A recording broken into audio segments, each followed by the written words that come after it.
Cet ancien officier tankiste dans l'armée britannique pendant la Seconde Guerre mondiale est surtout connu pour ses combats en Afrique, au Congo après l'indépendance, et une tentative de coup d'État aux Seychelles en 1981.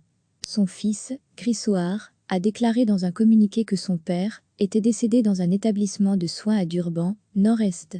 Né le 17 mars 1919 en Inde, du temps de l'Empire britannique, de parents irlandais, il s'était lancé dans les affaires après la fin du conflit en Afrique du Sud. En 1961, il avait été approché par le dirigeant sécessionniste katangais Moïse Kapanda Tshombe pour combattre les troupes de la mission de l'ONU, ONUC, et l'armée nationale congolaise, ANC.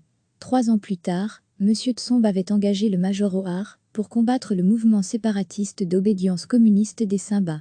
Après avoir fait mine de se retirer de ses aventures militaires, il avait repris du service en 1981 à la tête de mercenaires sud-africains qui tentèrent de réinstaller au pouvoir le premier président des Seychelles, James Mancham, renversé par un coup d'État. Ils s'étaient déguisés en touristes pour entrer dans le pays, mais une arme fut découverte dans leurs bagages à l'aéroport et une fusillade éclata. Le commando détourna alors un avion d'Air India sur Durban en Afrique du Sud où ils furent arrêtés. Mike O'Hare avait été condamné à 20 ans de prison, dont 10 avec sursis, mais libéré après 33 mois. Chaque semaine, recevez l'essentiel de l'actualité sur le thème de l'Afrique. Toutes les infos du continent africain bientôt dans votre boîte de réception.